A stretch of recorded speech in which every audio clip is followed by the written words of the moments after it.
Hi, welcome to the channel, and in this video what I'd like to do is I'd like to journey back through the mists of time to 1974, November the 14th, 1974, and Jethro Tull live at the Finsbury Park Rainbow.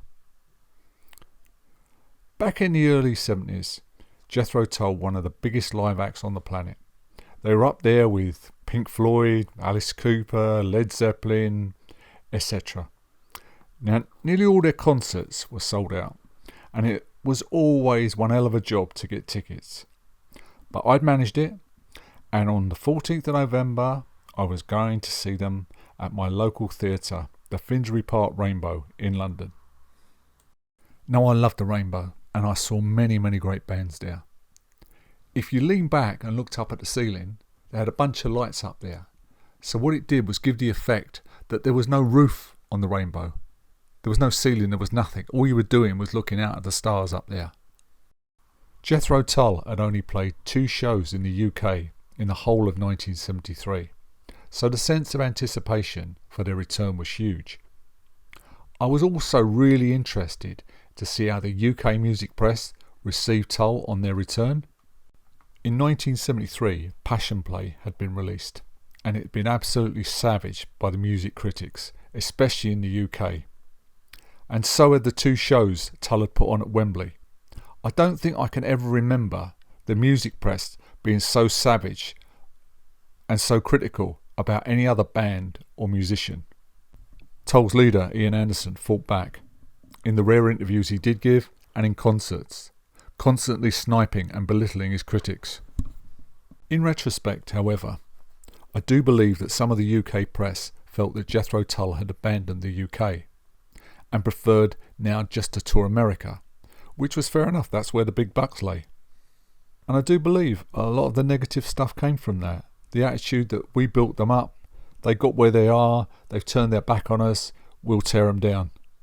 War Child, Tull's new album, had been released in the UK on the 26th of October 1974, but had been released 12 days earlier on the 14th of October in the USA. Now, the whole of the first side of the album had been played somewhere in between those 2 release dates on UK radio, BBC Radio 1, and I'd managed just about to get a recording off the radio. The album was a departure from the previous 2 albums and was a return to shorter song formats. It was a good, strong album and got shock horror some good reviews by the UK music press. But in the States, the dear old Rolling Stone magazine gave it a big thumbs down. Well, the 14th of November rolled around and I settled in my seat and watched what I still think is the most surreal start to a concert that I've ever seen. The show started with the all-female band Fanny as support. I can't remember exactly what they were like, but I do recall they were okay. They could play their instruments, they were okay.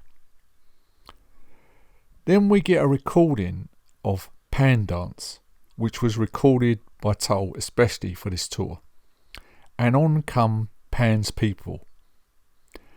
Now, for those who don't know, Pan's People were a troupe of dancers, women dancers, all women, that appeared every week on the UK's weekly pop show, Top of the Pops, doing a choreographed dance to one of the latest pop hits.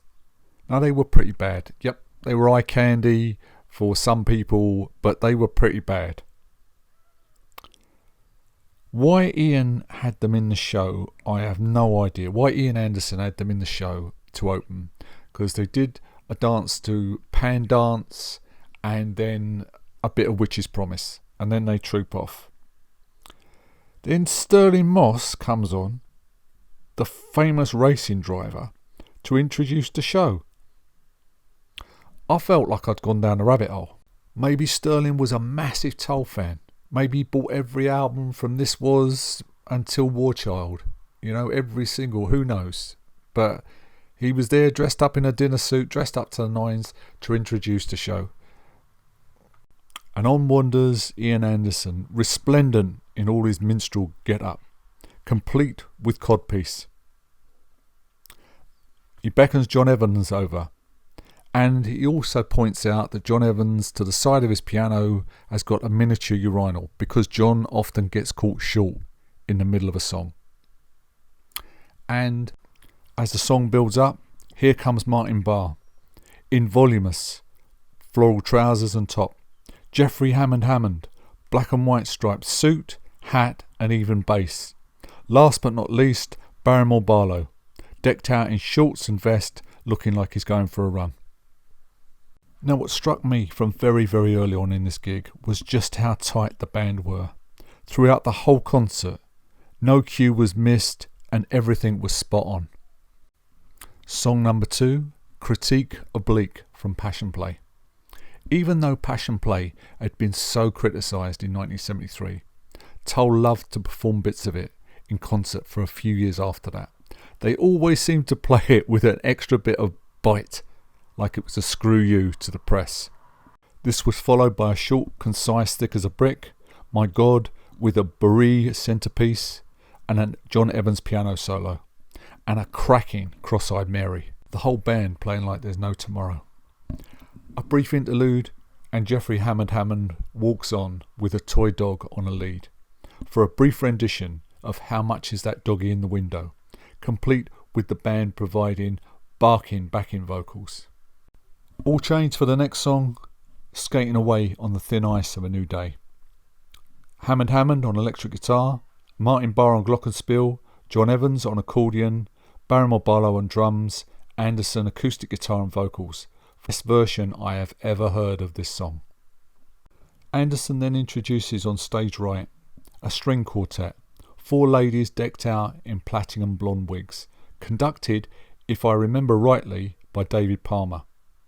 They stay with Tull for the next 5 songs. A beautiful rendition of Wondering Aloud. Ladies, complete with hand claps, courtesy John Evans.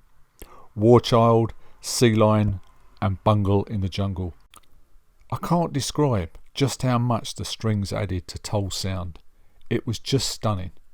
The audience thought so too and gave all the musicians a standing ovation as this section of the concert ended. So next, the encores. First off we had Aqualung, followed by Backdoor Angels. Then a long teasing Evans piano intro into the stomping Locomotive Breath. By the time they reached Locomotive Breath, the band were on fire, and they took this energy straight into Hard-Headed English General, which, as far as I know, has never been released. This is another incredibly powerful rocker. A brief reprise into the guitar part of Backdoor Angels, and that's it. An absolutely fantastic gig. When I look back on that concert, Anderson's voice to me has never sounded better, and his flute playing, especially in trading licks with Martin Barre, was inspired. Martin Barre put his heart and soul into the performance, ringing out one great solo after another. John Evans played his character, the amiable loon, to perfection, but his playing on keyboards and accordion was sheer class. Barrymore Barlow, why this man is not talked about more, I don't know. Just what an amazing drummer. One of the very, very best. And on bass, Mr. Jeffrey Hammond. Now I'm no musician, but Jeffrey has often said that his playing in Tull was rudimentary at best. But I watched him closely during that gig, and I'm sorry, that man could play, really play his instrument. That night he was quite simply brilliant. And the amount of miles the man must have covered that night with all his leaping and jumping about, an absolute legend. But every one of the band that night, they finished just dripping with sweat, like they looked like they'd given everything they had to give. And one last thing I must mention is Ian Anderson's showmanship. He conducted the whole show with style and panache, and he kept your interest and attention through the whole 2 hours. It was just an amazing gig, and I am proud to have been there on November the 14th, 1974.